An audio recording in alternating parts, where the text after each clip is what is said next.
we're going to talk about OPOs, as in other people's opinions.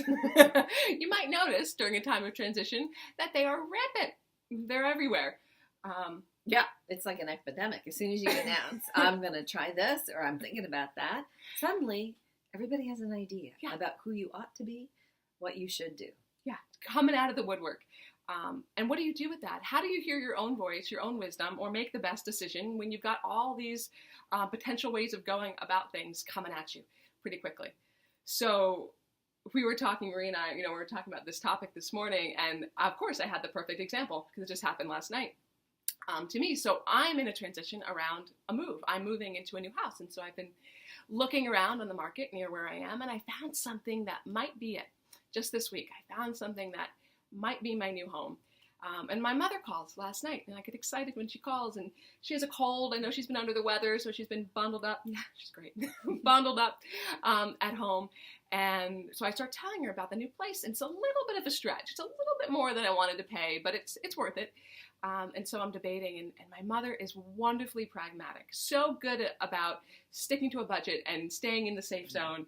And so it starts to give me, a lot of awareness around that. And there's a lot of questions, things I haven't gotten to yet, like, well, who's going to be your moving company? And can you do it yourself? And how long until you have to make a decision? And the next thing I know, my excitement about the house kind of downgraded into this knot in my stomach.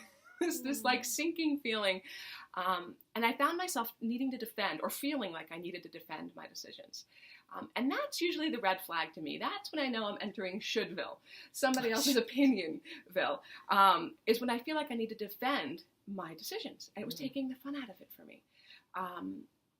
It's like a balloon gets deflated suddenly when you feel like, oh, I have to listen to that. Right.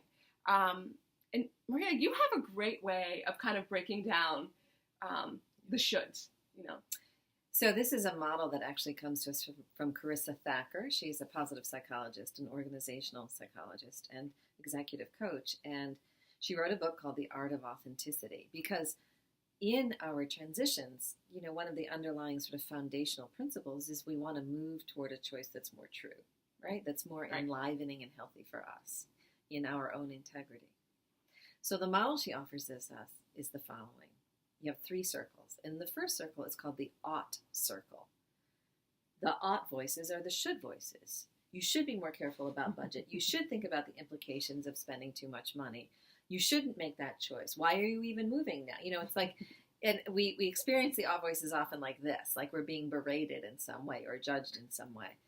And now the ought voices aren't always wrong. I mean, we ought to be thoughtful about finances. But it's what happens to us when we receive them often that shuts down the conversation within us. We receive them as if they are either law or that they're somehow critical of the sort of questions we already have, right? So that's the ought circle. The middle circle is called the real self, the real voices. And in it are everything that we think and feel. Oh my God, I'm so excited. Oh my God, I'm so frightened. I really love this house, but do I love it enough to spend that much money? Should I even move to that? Why am I even moving? Who said I should move, right? And so it's everything that's in us, that is us. It's the good, the bad, and the ugly. I love that you've got space in there for it all, too. It's not just, unicorns and fairy dust. Right. It's all there. The excited and the nervous and it's all there. Okay. So permission to bring all the parts into conversation. And then the third circle is beautiful.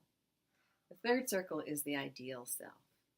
That's who we are at our best, or who we are moving toward. I feel a sigh. Yeah. Like comfort. I just want to nestle into my chair when you say ideal self. Well, because even the notion of an ideal self is actually catalyzing of change.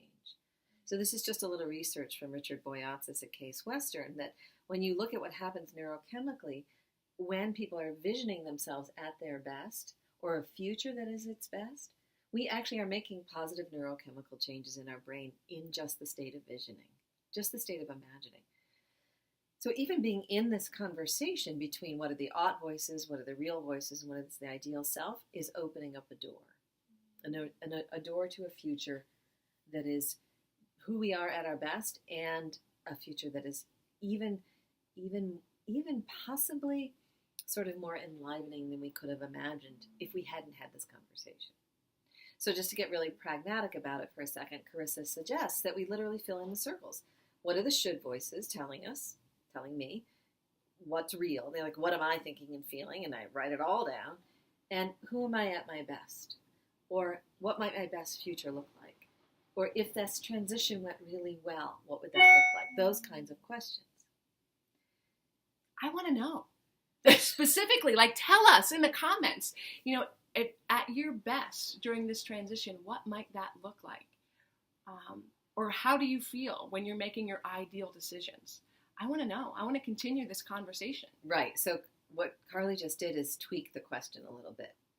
This model can be used over time to help you answer yes or no, right? Do I make this decision or not? And some of us are in transitions that are profound. They don't just impact us, they impact others. It's, do I marry or not? Do I move or not?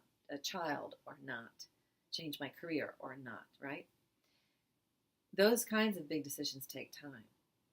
What I would like to suggest, and where Karlee was taking us, is that we use this model to ask ourselves, who am I at my best as I make decisions? Mm-hmm. So if I'm in the middle of a transition right now, I have some should voices around me. Here's who you should be. Here's what you should be doing. Here's what you shouldn't be doing. I have the real. And then the ideal circle could be, who am I at my best as I make decisions? Well, here's what's true for me. This is actually really true. My real self tells me I need to take a lot of time. The odd voices tell me I should write a list, pros and cons. Like, you should be really practical. Use your brain. You have a brain. Use your brain, right? My ideal self, here's who I am at my best. I take all of those and I use the pragmatic wisdom and I make a list of pros and cons. Right. I do. I write them all down. And then I laugh at myself because I never make decisions based on that list. My ideal self as a decision maker, I wait until my heart is clear. I get quiet. I pause long enough until my heart is clear. But I have to go through that first step of listening to the odd voice because that's real. That's me. Oh, yeah. You're right. I should do that. That's me. Mm-hmm. And then I can pause and let the heart emerge. Oh, I love that. I love that that there's space for all three. You know what I mean? Like, that every piece gets to be heard, and then there's this initiation, this leaning into what the ideal is. Right. What the good could be. There's room in there for a little bit of trust, too. Yes. Yeah. And the beauty of this also is it takes the people who are giving you their opinions out of the realm of judgment. In other words, once we recognize that simply that's what we do as human beings. We all have an opinion. And we have a place to put those opinions. Oh, that goes right in my odd circle. We become less defensive about it and more curious about, oh, let's see how many opinions are coming my way about this. When you're, like, one of the transitions you might be experiencing has to do around illness. Often when we're diagnosed, everybody has an idea about chemo, radiation, alternative medicine. Right. Nutrients, shark teeth, right? I'm thinking of the cancer world right now. To be able to put those in the odd circle and honor them for the love that comes from underneath those opinions, have a place for them, it enables us to sort of step back a little, breathe into them, let them exist on their own good terms, and not let them define the whole story. Exactly. There's a sense of, I feel like you're bringing the sense of objectivity, where you are kind of witness to all of this, where you can have all the options laid out in front of you and then hand select the one that feels true. Yeah. So we invite you to draw the three circles, the odd voices, the real voices, yours, and then who you are at your best as you make decisions, and see how that helps inform you as you're moving through these early stages of transition. And tell us, really. Oh, yeah. Tell us. We want to know what you're learning. You? Yeah. Who are you at your best in your ideal scenario? Yeah. We'll do another video. We're going to do more. And in fact, we could open that up for a little bit of conversation too. We would love to know, what are the sticky, tricky points of your transition? What's coming up for you? That would be really beneficial when we speak together soon. Take care, everyone. Be well.